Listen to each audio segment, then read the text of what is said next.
మనకి సంబంధించిన చెరువు అని కోర్టులో మంచి లాయర్లను పెట్టి ప్రభుత్వానికి సంబంధించిన లాయర్కి సరిపోకపోతే మంచి లాయర్ని నా సొంత డబ్బులతో అన్నా పెట్టి ఇక్కడ మీ కేసు వాదిస్తాను. కోర్టులో వాదించకుండా, కోర్టులో గెలవకుండా శాశ్వతంగా మీది కాదు కదా. శాశ్వత బట్టను ఎట్లా తీస్తాం మనం? లాగుతామా? టక్కన లాగి ఆవేశంగా లాగితే ఏమవుతుంది? చిరిగిపోద్ది బట్ట. జాగ్రత్తగా తీసుకోవాలి.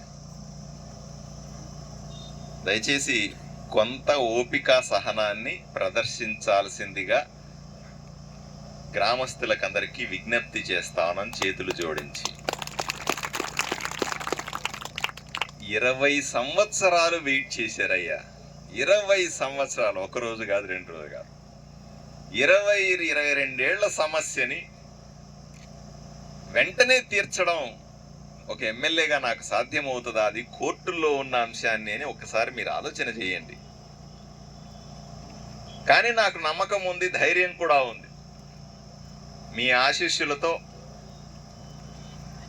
మీరిచ్చే బలంతో 100కు 100% దీన్ని సాధించి తీరుతాను. ఇది నా మాటగా రాసుకోండి. దయచేసి ఎక్కడా కూడా ఆవేశపడద్దని మిమ్మల్ని కోరుతా ఉన్నా. మనము ప్రభుత్వ అధికారం, ఉదాహరణకు ఈయన ఎంఆర్ఓ మంచివాడా చెడ్డోడా అని పక్కన వదిలేస్తాను నేను. ఆర్డీఓ, సబ్ కలెక్టర్ మంచివాడా చెడ్డవాడా అని నేను వదిలేస్తాను. కానీ వెంటనే పని చేయాల్సింది వాళ్లే. రేపు అఫిడవిట్ చేయాలన్నా, కోర్టు కోసం పరిగెట్టుకెళ్ళి నిలబడాలన్నా కోర్టు ఎమ్మెల్యేని పిలవదు, ఆర్డీఓనో, ఎంఆర్ఓనో, సబ్ కలెక్టర్నో, కలెక్టర్నో పిలుస్తుంది. అవునా?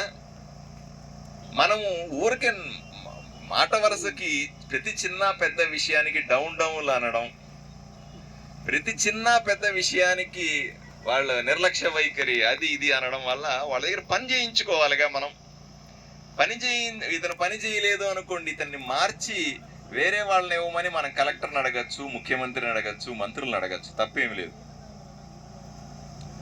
కానీ ఉన్న వాళ్ళని ఊరికే మనం రెచ్చగొట్టి ఏదో రకంగా మనం మాట్లాడితే పని చేసేవాడు కూడా చేయకుండా పోతాడు.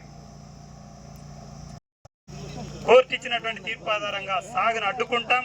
అడ్డుకునేదానికి జరిగేటువంటి భౌతిక దాడికి ప్రభుత్వము, గౌరవ శాసనసభ్యులు, ఎంఆర్ఓ గారు అందరూ కూడా బాధ్యత వహించాల్సి ఉంటుంది సందర్భంగా తెలియజేస్తున్నాం. ఇప్పుడు విషయం మా మామగారు చెప్తారు.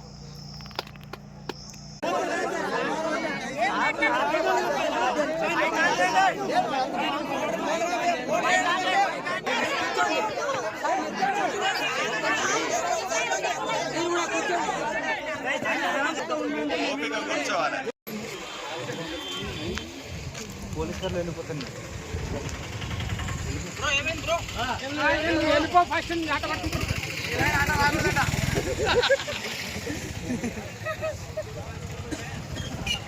రోడ్డు మీదకి ఊరు ఎట్లా పోతాం పిల్లలు.